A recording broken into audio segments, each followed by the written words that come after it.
Hello and welcome to the first episode of Goodrum Show for 2020. Yeah, it's going to take a bit of getting used to saying that. It has to be said, 2020. It's sort of doesn't quite roll off the tongue yet. I'm sure once we get into the middle of the year we'll all be well and truly used to saying it. But anyway, so I hope you all had a good Christmas and New Year and had plenty of great drams over the festive period. Personally, I'm kind of glad it's all over, so I now get my weekends back. Yes, bar humbug. No, it's just essentially that. At the end of the day, it's like, you know, when you work in retail, you know that you're going to work like a dog over Christmas. It's a given. But anyway, we're not here to talk about that. We're here to talk about some whiskey. And the first distillery of this year is Glenallachie. And you're probably going, who? And well, yes, it's not that I would have said who, but I mean a lot of people would say who, because obviously Glenallachie, prior to its purchase a few years ago by Billy Walker, was owned by Pernod Ricard, and its sole function was to produce malt for its blends. I think it was Glen Campbell, I believe, is Pernod Ricard's main blended whiskey, and yeah, so nobody had ever really heard of it. I mean, and when you think about it, again, you know, the whole whiskey industry is built on the back of blended whiskies, and you know, 20, 30 years ago, it was still the principal job of a distillery to produce malt for whoever owned it for their blends, and there are a number of distilleries that still are in that kind of mould, I suppose. I mean, certainly, I believe Pernod Ricard keeps pretty much all of it, if not all of their malt distilleries, just purely to produce malt for their blends. I mean, Glenkeith and Glenbergie are two other examples of distilleries that they own, and obviously there's a distillery centre bottling, and that's about it, because, well, there's no necessity for them to do anything else with it. And but along comes Billy Walker, flush with a wodge of cash from Brown-Forman after selling up Benriach, Glenglassaugh and Glendronach. And I believe he made an absolute killing on that one. I believe that, and I mean, this is obviously no disrespect whatsoever. I mean, you know, business is business at the end of the day, and you know, if you want to buy a whiskey distillery these days, you're having to pay big bucks for it. I mean, goes without saying. But when Billy Walker apparently purchased Benriach in 2003, which is quite a while ago now, he paid $5 million for it, and then a further 10 years later, a further $5 million for Glenglassaugh and Glendronach. $5 million for the pair of them. I mean, that's one hell of a bit of business, it has to be said. Now, I may well be wrong in here, but I believe Brown-Forman reputedly paid £285 million for those three distilleries. And now, even if there were other shareholders to pay off, let's put it this way, Mr. Walker has walked away with a sizable profit on that one, and apparently decided he wanted a challenge, and well, bloody hell, you know, Glenallachie, yeah, that's a bit of a challenge, it has to say. It's, how can I put this nicely? It is one of those industrial style of whiskies, and I've often come across it in the independents, and should we say, the quality has been somewhat variable. And you know what you do when you have a spirit that's slightly industrial? Yeah, you give it a load of wood, and you give it a load of sherry, and essentially that is what has happened. And well, we shall see whether that has or what that's done to it. I mean, like I said, I mean, it was never sort of like the easiest of malts to love, has to be said. I mean, I can see why blenders would want to use it, because it would add that slightly rough, edgy kind of note to your blend. But when you're tasting this at a single malt, you know, it's, yeah, okay. Anyway, so, as we've got quite a number of samples, 7 in actual fact, which is probably the maximum I'll ever do on an episode of the show, I think it's probably time to shut up and introduce the lineup. Right, okay, so before I start, a big thank you to Billy Walker and to, well, not him personally, because he didn't send me the samples personally, but obviously he's the guy that owns the place, so I'm going to have to say thank you to Billy, and a big thank you to, obviously, Ronan, that did send me the samples, and you might not be thanking me after I've finished, anyway. Yes, you will. I know you will. Everybody loves me. Right, okay, so we're going to kick off with the 8-year-old Koval Rye Quarter Cask. Now, as you probably know, Koval is a distillery in Chicago, I think. It is Chicago. I think it's Chicago. That does some weird and wonderful things with their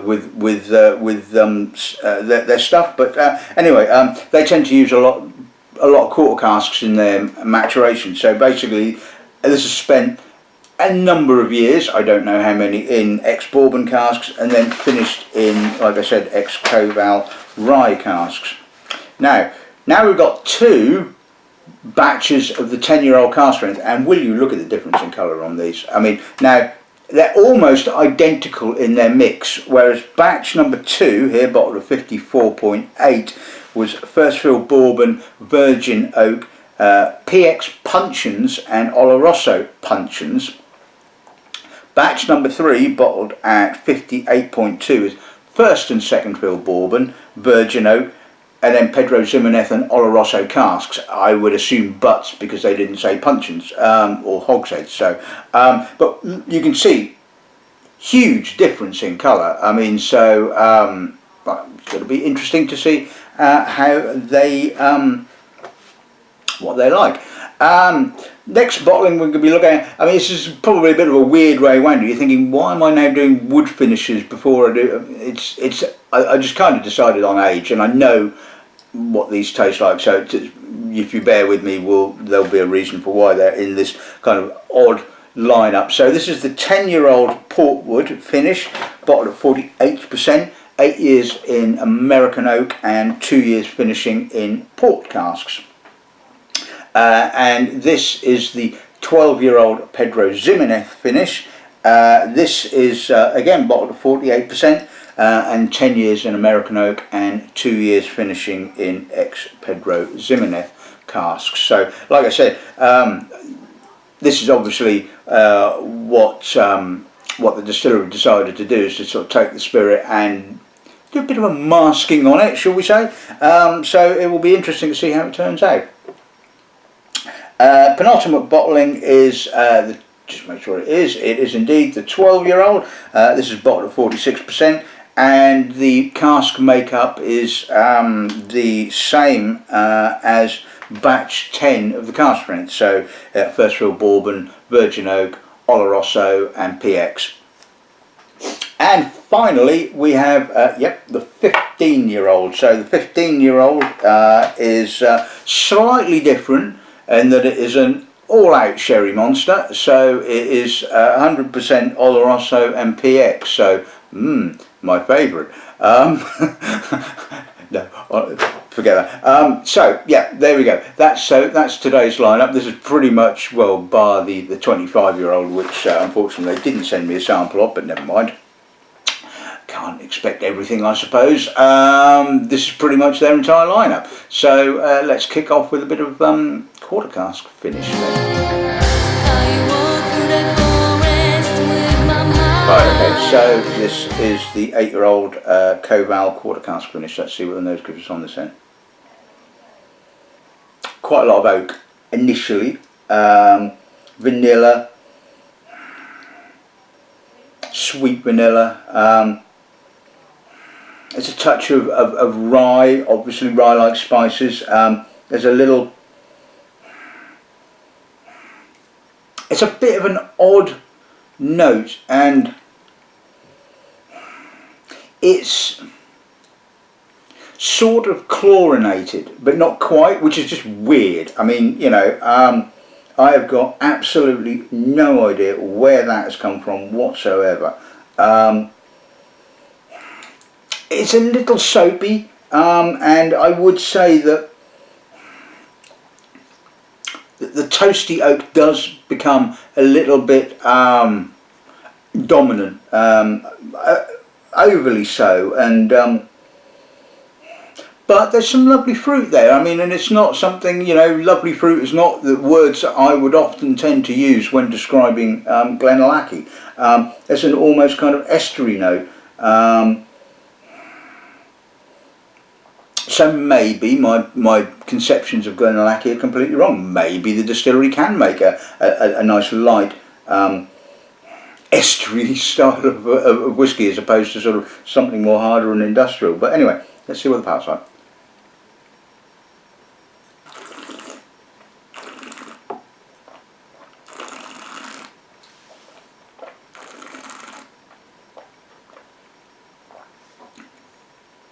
Again, a lot of oak, gritty, tight, tannic, plenty of vanilla, a lot of vanilla, little bit of fruit. It's drying, it's a little aggressive, and there is that slight industrial note. There's a touch of green fruit as well, you know, a bit of Speyside-y gooseberry kind of coming through. I'm not 100% convinced by this bottling, that it still has that slightly sort of chlorinated note right on the finish, and it's not bad, but it's just not sort of floating my boat, as they say.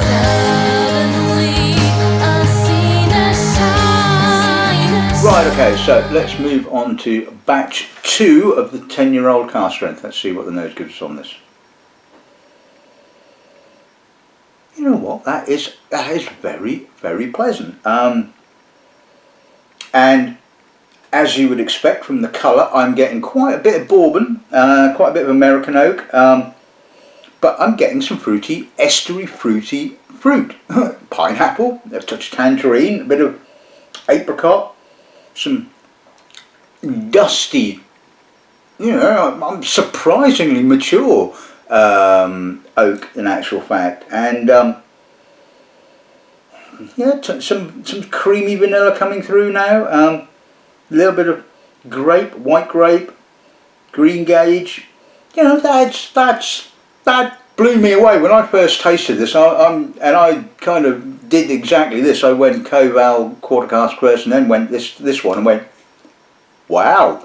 I mean, you know, there is a little hardness there, just at the edges, but like I said, I mean, you're never going to fully escape distillery character, but as long as there's some balancing characteristics to it, then I don't mind it. You know, it's just when it's, you know, totally one way or t'other, you know, it's, anyway, let's see what the palate's like.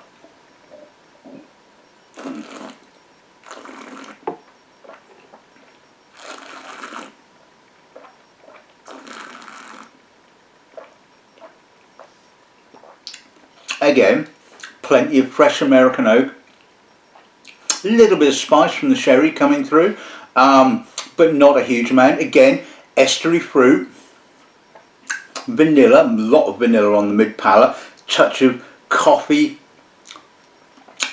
bit of licorice, bit of wood spice, little bit of apricot, bit of green gauge coming through on the finish. I mean, that is just wonderfully balanced. That's lovely, and that is how you should use sherry casks, in my personal opinion. A, make sure they're well used, and B, only a soupçon in the blend, thank you very much, because that was just wonderfully balanced. It was focused on the American oak, and the American oak wasn't too OTT, so it let the character of the more pleasant character of the whiskey come through. A little bit of spice, a little bit of dried fruit from the sherry, and there you go. Yeah, nothing to this blending lager. It's easy.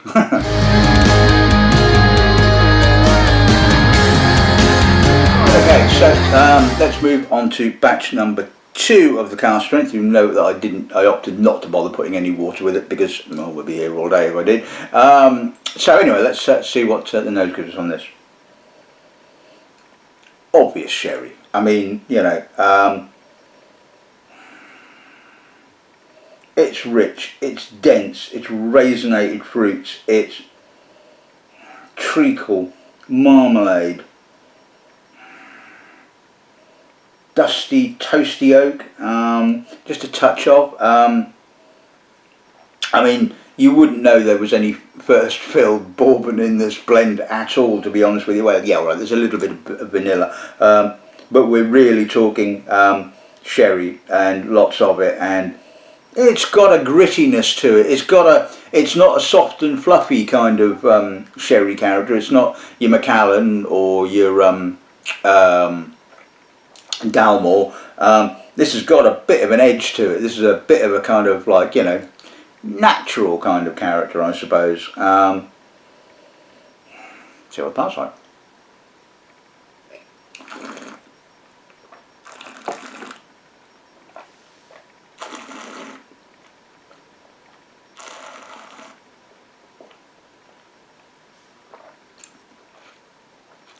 Plenty of sherry, dried fruit, treacle, touch of tar, dark chocolate, milk chocolate, spice, tannins, alcohol enhanced tannins, touch rough.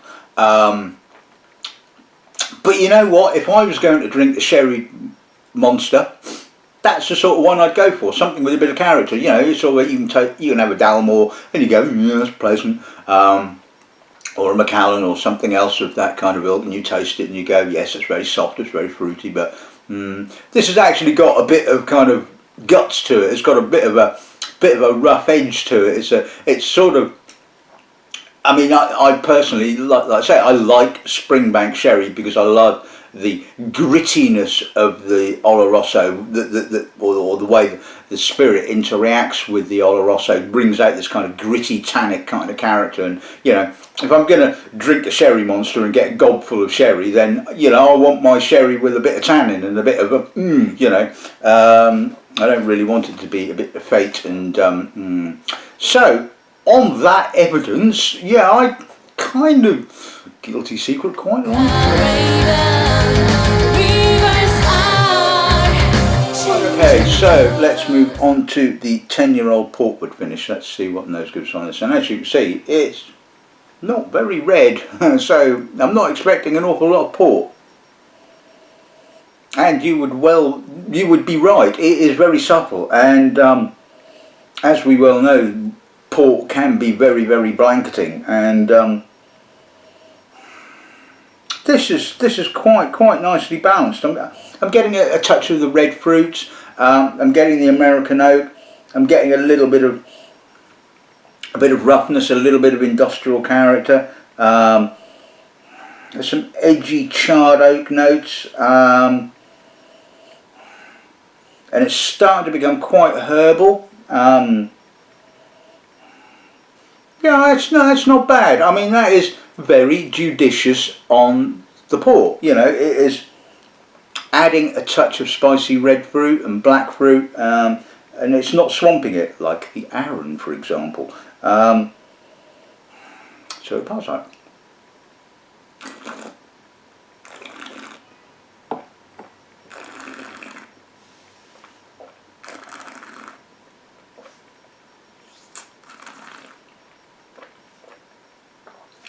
More port on the palate. I'm getting a lot more dark black fruits, touch of red fruits, spice. Again, it's a touch more edgy and industrial, certainly on the finish. But you know what? I think the balance is not bad at all. In actual fact, the sweetness of the port is kind of balancing up the industrial, edgy kind of hard character of the spirit. And again, it has a natural feel to it. It's kind of like, you know, it's a working man's drink, you know, if you like. You know, I've been down pit all day and I want a whiskey. No, sorry, I'm not going to do any more accents. That was pretty bad. You kind of get where I'm coming from here. You know, it kind of works in a bizarre kind of way.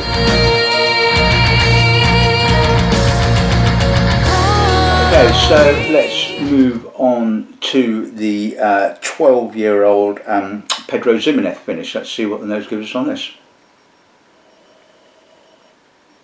Again, Billy Walker has been very judicious with the finishing. I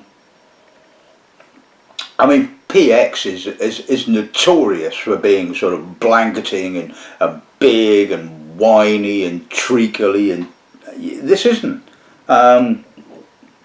Yes, you can obviously smell the sherry, but you know there's plenty of barley there. There's a touch of apricot. There's a bit of fruit. Dare I say it again? Some industrial character. Dare I say it again? A little bit of prune, walnut.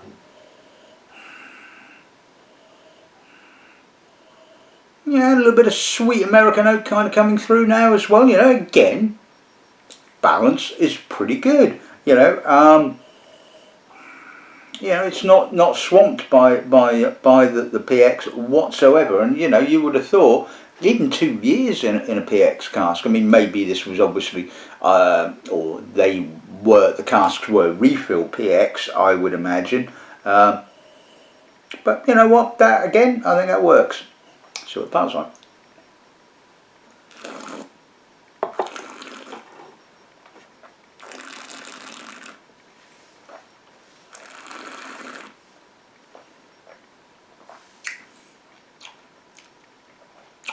Like the portwood, the palate is a little bit more heavier on the finish, so I'm getting a little bit more treacle, sweet PX notes. Again, there's that sort of industrial hard barley note kind of coming through, which kind of just sort of offsets the sweetness to a certain extent. There's a little bit of tannin, chocolate, prune, raisin, walnut.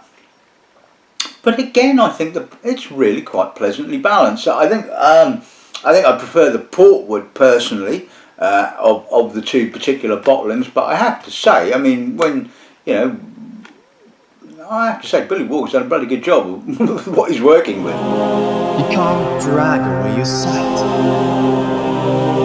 Okay, so moving on to the 12-year-old. So, like I said, this has got the same cask makeup as batch number 2, but as you can see, I think the sherry is obviously more noticeable, certainly with regards to the.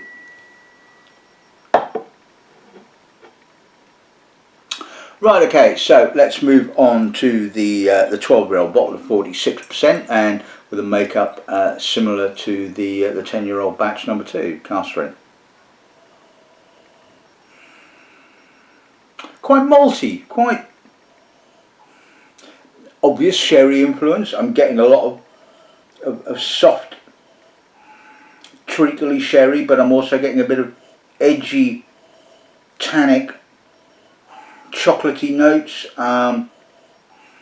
prune, walnut, dried fruit, a little bit of orange rind, touch of green gage. Now I'm getting a little bit of fresher kind of Speyside green fruit kind of coming through.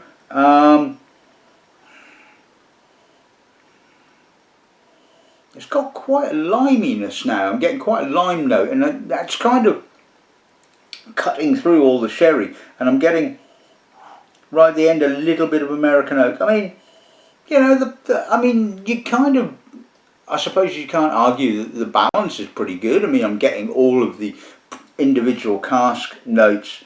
It's a bit like kind of Cavallan, I suppose, in a way. When you sort of look at Cavallan, you think the amount of different cask types that are used in the standard bottling that they do, and you think it's going to be a real bloody mess, and you're going, getting white wine, getting red wine, getting sherry, and this is along those kind of lines. I'm getting all the individual cask notes, so you have to say that the balance is pretty good then, you know. Anyway, let's see what the balance is like.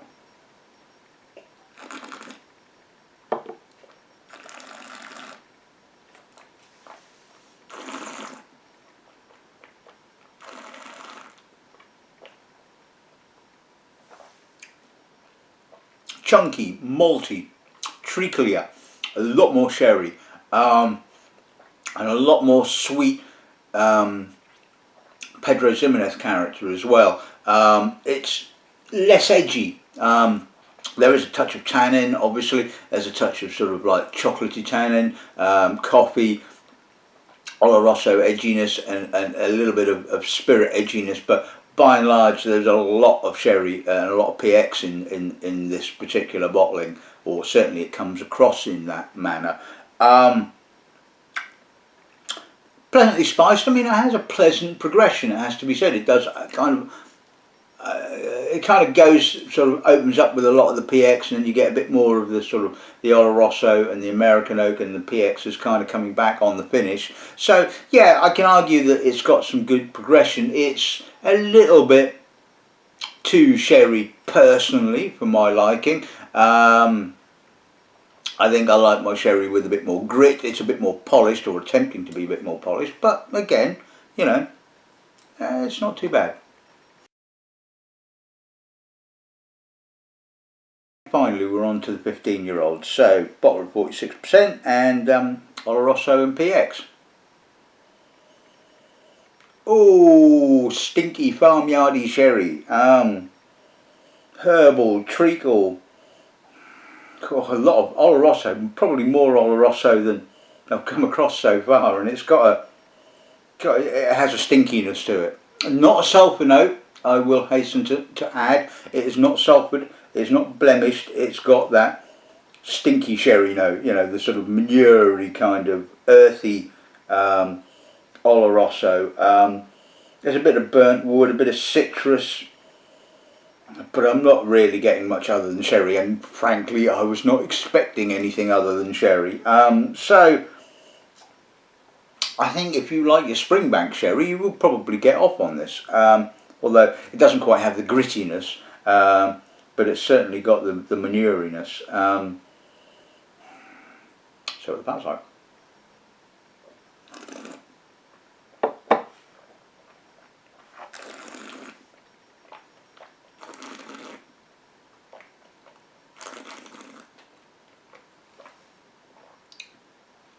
Well, it opens up with that gritty, or slightly gritty, edgy Oloroso, and then in comes a sweet, treacly PX. I'm getting sort of wininess, milk chocolate. It's got a nice mouthfeel. In actual fact, it's got a nice fullness, a richness, and a maltiness. And but again, no distillery character whatsoever. There's a bit of an edginess, but you know that could come from the spirit, but more likely that's the Oloroso.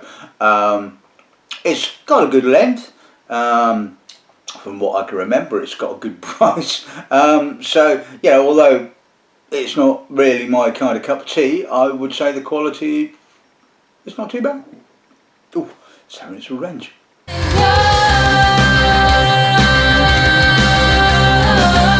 Okay, so a big thank you to the distillery for the samples for today's episode of the show. Hopefully I won't be castigated too badly for my review. Well, considering I actually bought most of these, with the exception of the Koval, I thought they had something to offer. And yeah, I don't know quite what was going on with that. I mean, I don't know whether it was the quarter cask, whether it was a bit of an iffy batch. I don't know where that kind of chlorinated note came from, but just really didn't do it for me whatsoever. I wish they had some more batch 2 of the cask strength. I mean, you know, Ronan kindly sent me the sample and I go, oh yeah, I'll have some of that, and it's like, no, we haven't got any anymore. It's like, oh, for God's sake, you know, that, please note, Billy, that is what you should be doing with your stuff, you know, judicious sherry, you know, and if you've got more of the cask of that quality, and well, maybe you have, maybe you haven't, maybe they're all being, like I said, anyway, this is the one that's available, batch number 3 of the cask strength. And do you know what? Guilty secret, I did quite actually enjoy that. From a slightly sadistic point, it has to be said, but no, you know, I do like a bit of sherry every now and again, and I'll tell you what, it worked really well with the mince pies. You know, just absolutely, well, you know. And like I said, if I want a sherry heavy malt whiskey, then I want something with a bit of grit. I want something with a bit more of a natural character rather than a sort of soft and fluffiness. And soft and fluffy, that is certainly not. The port finish, yeah, spot on for a port finish in my personal opinion. It wasn't overwhelmed by the port in any stretch of the imagination, and you know, good stuff. The PX finish, I suppose in essence the comments could be exactly the same as the portwood finish. You know, it certainly wasn't overly dominated by the PX. I mean, the PX was a bit more noticeable, I guess. But again, I thought, you know, the balance was pretty good. So, you know, yeah, can't complain about that one. The 12-year-old, which I suppose, I don't know whether you'd call it their flagship bottling or not. It's difficult to say which is the flagship bottling. But I'm guessing that this is kind of like pretty much the style that Billy Walker has decided that he wants to promote as a distillery style, as Glenallachie's kind of style. Well, yeah, okay, fine. I got no issue with that. Like I said, you know, you're always going to be battling against a slightly sort of rougher industrial style of spirit, and even if he has decided to sort of tweak the production process, you know, maybe lengthen the fermentation, get a bit more fruitiness in your wort, distill slightly slower, a bit more reflux, that's going to take at least 3 to 5 years before that spirit is going to start trickling through into your blend. So, you know, you are basically, well, I wouldn't say stuck with, but you're using what you've got. And, you know, this is obviously the way they've decided to sort of use what they have. And, well, can't argue with it. It seems to be working. 15-year-old, yeah, it's a sherry monster. Didn't expect anything other than that. Oloroso, PX casks, no distillery character.